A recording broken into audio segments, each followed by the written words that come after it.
Bonjour chers auditeurs, la radio internationale présente le résumé de la semaine, à la une. Le président Ilham Aliyev a commémoré le martyre du 20 janvier. Le président Ilham Aliyev a visité la Confédération suisse. Le vice-premier ministre Şahin Mustafayev a tenu plusieurs réunions à Téhéran. Le président Ilham Aliyev a commémoré les martyrs du 20 janvier à l'allée des martyrs. Le chef de l'État a déposé une gerbe devant le monument de la flamme éternelle. Le chef de l'État Ilham Aliyev et la première vice-présidente Mehriban Aliyeva ont partagé sur leurs comptes de réseaux sociaux le 35e anniversaire de la tragédie du 20 janvier. Le président Ilham Aliyev a visité la Confédération suisse la semaine où nous sommes partis pour assister au Forum économique mondial. Le chef de l'État a accordé une interview à la chaîne de télévision chinoise China Global Television Network à Davos. Le président Ilham Aliyev a ensuite rencontré Nick Stader, PDG du groupe Olivier Wyman. Le chef de l'État a soutenu l'intérêt de la Société pour l'Azerbaïdjan et a évoqué les questions d'établissement de coopération entre les institutions compétentes de notre pays et le groupe Olivier Wyman. Le président azerbaïdjanais Ilham Aliyev a rencontré le président de la République de Lettonie, Edgars Rinkēvičs.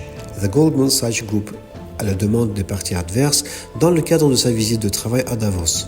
Avec Gerard Cohen, président des affaires mondiales de l'entreprise, Abdulatif Jamal Rachid, président de la République d'Irak, Sultan Ahmed bin Sulaim, président du groupe de société DP World Masrour Barzani, premier ministre de la région du Kurdistan d'Irak, Olaf Scholz, chancelier de la République fédérale d'Allemagne, ainsi que le président de l'État d'Israël ont eu des entretiens séparés avec Israël Herzog.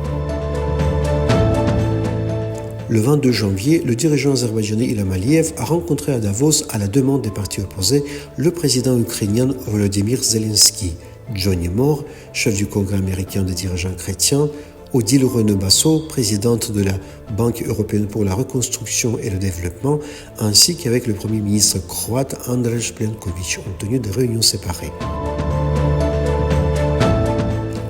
Le chef de l'État Ilham Aliyev a envoyé une lettre de félicitations à Donald Trump, le 47e président des États-Unis d'Amérique. Le président Ilham Aliyev a appelé son homologue turc Recep Tayyip Erdogan. Le chef de l'État a exprimé ses sincères condoléances au président de la République de Turquie Recep Tayyip Erdogan suite à la mort de nombreuses personnes d'un incendie dans un hôtel de la station de ski de Kartalkaya dans la province de Bolu en Turquie. Le président turc a exprimé sa gratitude pour l'attention et les condoléances et a noté que la Turquie et l'Azerbaïdjan ont toujours été aux côtés l'un de l'autre et le seront toujours. Lors de sa visite à Téhéran, le vice-premier ministre Şahin Mustafayev a participé à la 16e réunion de la commission intergouvernementale mixte sur la coopération économique, commerciale et humanitaire entre l'Azerbaïdjan et la République islamique d'Iran.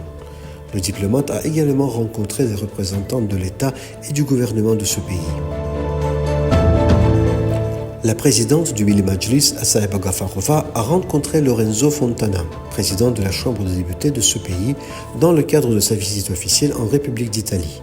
Lors de la réunion, les partis ont souligné le rôle important de l'interaction parlementaire comme l'un des facteurs ayant un impact important et positif sur les relations bilatérales et multilatérales.